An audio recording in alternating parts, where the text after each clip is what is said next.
Hello everyone, this is Hemant Pandey, lecturer from the Department of Computer Engineering, Shift A. So we will continue with the topics of the actuators. So in the last video lecture we have seen what is basically the actuators. It is something that converts energy into the motion, right? Mostly what does it convert? Mostly what is converted? It may be air, electricity or liquid, right? So based on that there was a three types: hydraulic, pneumatic and electric system. So what is the use of the actuators? So just to increase the efficiency, improve the accuracy, minimize the time lag, to do the automation. What are the classifications? Based on two types. Classification is based on two types, on the types of motion. So there was a two type, linear and rotary, and a type of medium, so hydraulic, pneumatic and electric system.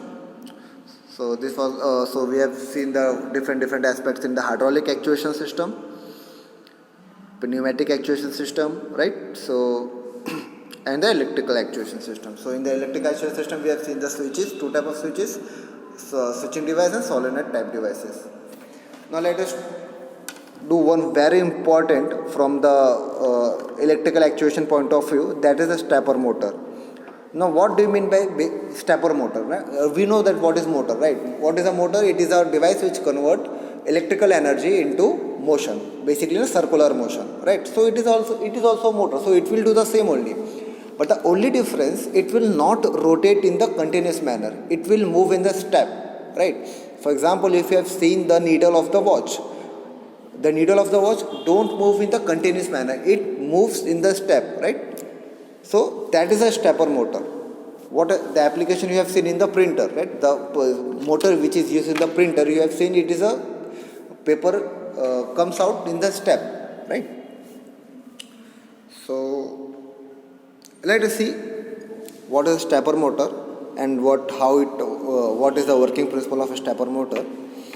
A stepper motor is an electric motor whose main feature is that its shaft rotate by performing the steps. Okay, so it moves the step 20 degree, 30 degree, 40 degree in the particular step.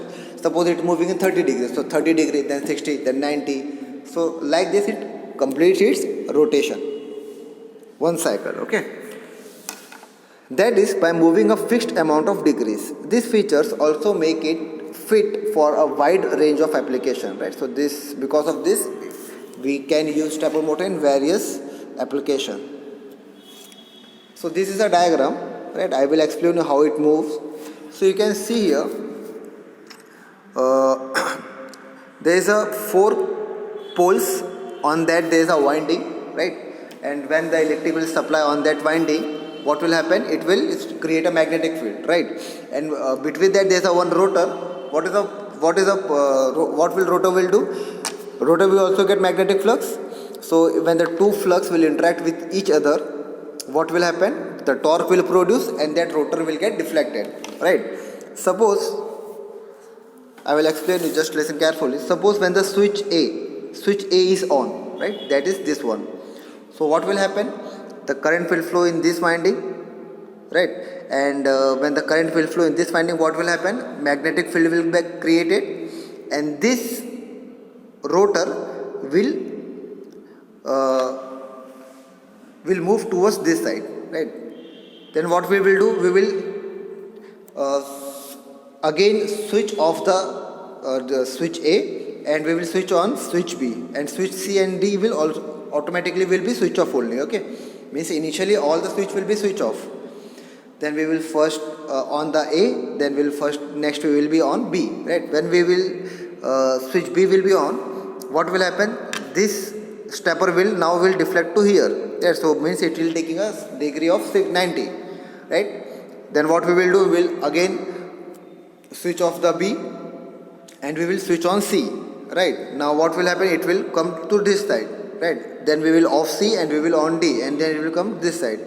So in this manner, this rotor will takes the 90-degree step in clockwise direction, right? So this is a simple function of a stepper motor. Okay, so let's read it. By energizing one or more of the starter phases, so all these things SASB means all these are the starter, right? These are the starter, and this center one is a rotor. Okay. So by energizing one or more of the stator phases, a magnetic field is generated by the current flowing in the coil, and rotor aligns with this field. Okay. By supplying different phases in sequence, right? That's what I was saying, right? First we will on the switch A, then switch B, then switch C, then D. So we have to keep the proper order, right? We cannot change this order. So by keeping the proper order, we will get the proper rotation of the stepper motor. So by supplying different phases in sequence, the rotor can be rotated by the specified amount to reach the desired final position. At the beginning, switch A is on and the rotor is aligned with the magnetic field it produces, right? When the switch A is on, the rotor will move towards that starter and the magnetic field produced. When the switch B is energized, the rotor rotates clockwise by 90 degrees to align with the new magnetic field. It same happens when SC and SD are on sequentially, and this is how it will complete one cycle, right? So this is the simple function of the stepper motor. Now what do you mean by the relays? So we know what is switch, right? What is the function of the switch? To on and off. So relay is nothing but a switch, but it is a electronic switch, right? The switch is required to be manually turned on or off. Also they are relatively large and occupied more space. Okay, so the size of the switch is large as compared to relay, and hence it is occupying the more spaces. But relay are basically switches which are turned on or off by the application of low voltage. Right? They are universally found in automatic control application. They can control equipment directly through the electrical signal instead of requiring physical operation. So what will happen when we will turn on the switch, right? We will give the electricity, and because of that electricity, that coil will get energized, right? And it will connect. Right? So the switch will be closed. Means the switch will be closed. It means the switch is on, right? Now let us see what is the selection of actuators. Okay, so the selection of actuators is based on following points. The first one is the safety, right? We should know which actuator is safe or not, because suppose if there is a one actuator and its response time is very low, right? So or suppose that actuator will get means it is not working on that critical time, right?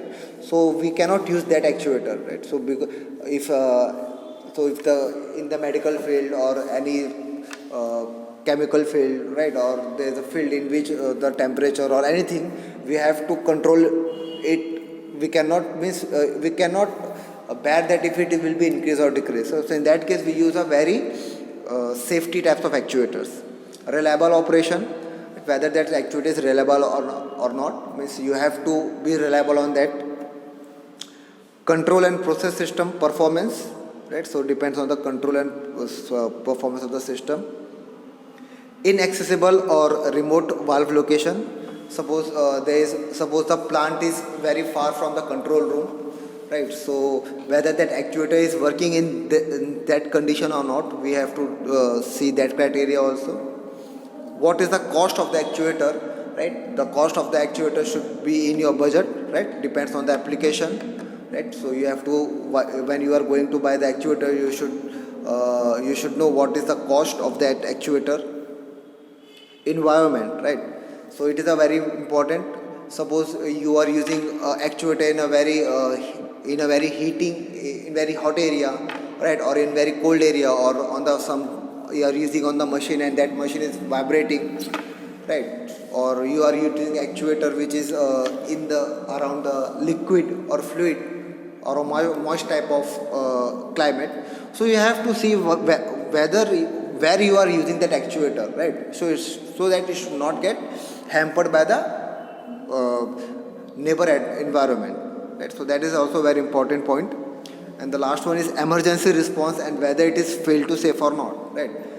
Emergency response means when you give the signal to that actuator how much time is taking to close, means how much time is taking to response, right? Response like whether it is closing or it is on or off, whatever, but the time should be very less. And whether it is fail safe or not means, suppose it got failed, right? Suppose that actuator is not working, so whether it is safe for that condition or not, so you have to see that also, right? So these are the different criteria which is needed while we selecting the actuator. Okay, so with this this topic is completed, so thank you very much.